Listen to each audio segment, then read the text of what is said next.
let's see the basics of how frontier large language models operate, how they are structured. So OpenAI, Anthropic, DeepSeek. So they are very similar to other companies. Now I'm going to focus on the difference. So every large language model is made of these 5 parts plus 6th one. So data. So usually they would have like some data pipeline or data part, data teams that collect data.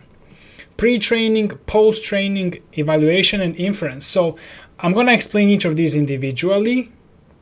So basically preparing data, and then let's see.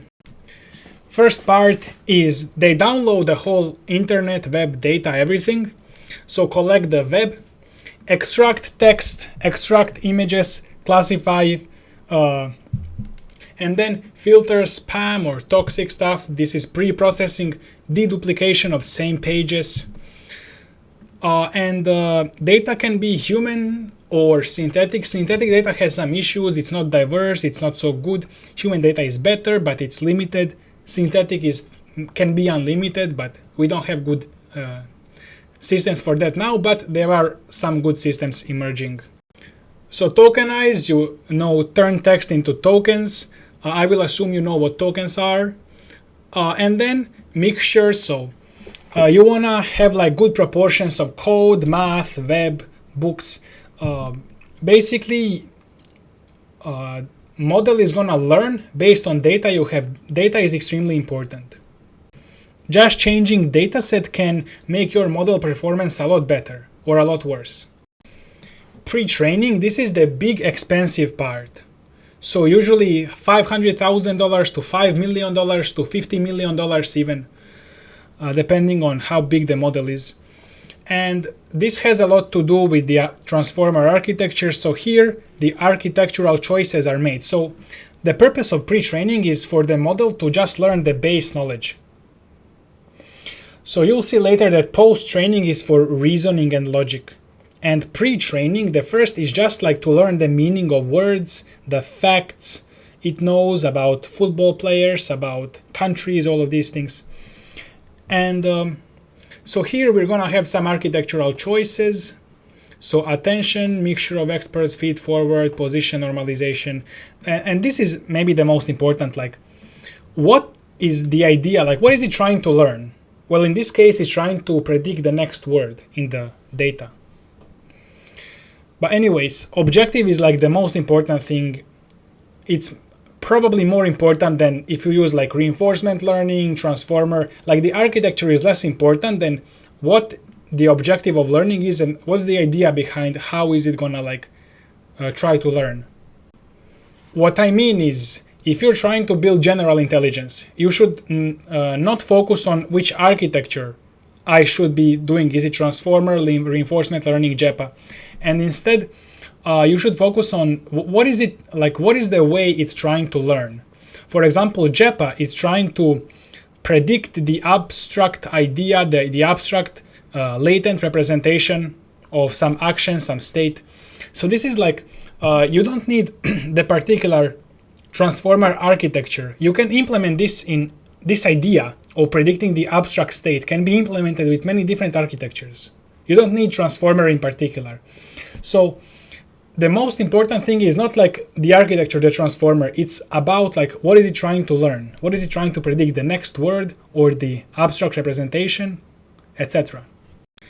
But then algorithms are important because, for example, if you have some tasks, some algorithms are going to capture those tasks better.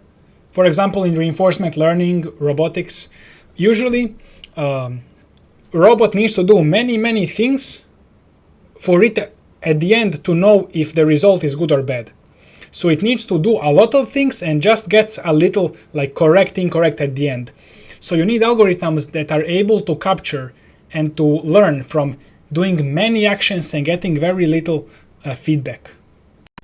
So I guess algorithms come after the general idea of what is it trying to learn. So these huge models are pre-trained on many GPUs clusters, so you need to figure out how to split it across many clusters, data parallel, pipeline parallel, models being split, data being split, etc. This requires a lot of engineering. This is the main focus maybe like of companies like XAI that just started. When they started, this was their main focus. Now I guess it's post-training, I think, because they already they say they built like some system already for pre-training. So this is the main thing when you start a company. After that comes like other things like post-training. DeepSeek has a way of overlapping compute and memory like transport. So DeepSeek has really a lot of open source science and code here that helps a lot everybody. And then when you pre-train the model, it just generates the next text, the next word. So you need to turn that generating machine that just generates like random text into something that's gonna listen to what you do. So there is post-training for that. Supervised fine-tuning, so it follows the instructions.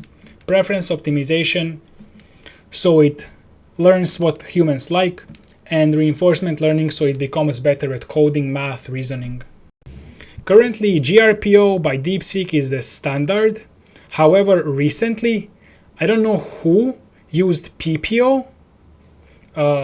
Maybe GLM 5.2, the best model, I think. Maybe they use PPO or somebody else. So this reignited the whole debate of like GRPO versus PPO.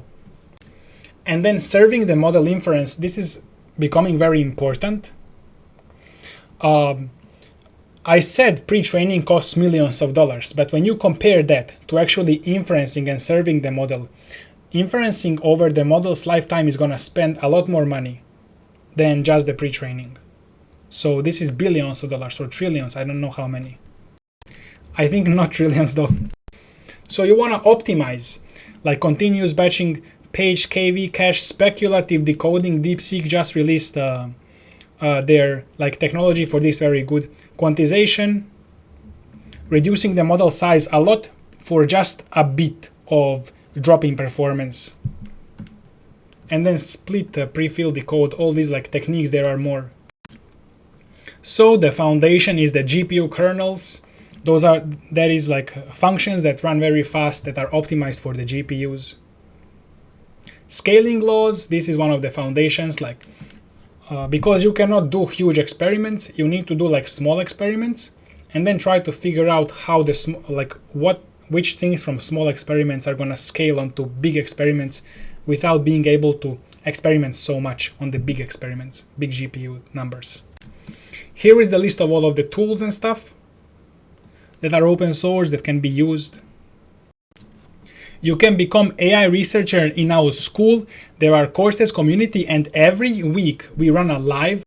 We write AI papers, train large language models. You can get one-on-one help. I'm gonna help everybody in the live who has issues setting up auto research, training models, writing papers. So join, I'm gonna leave it below the video. Thank you for watching and see you next time.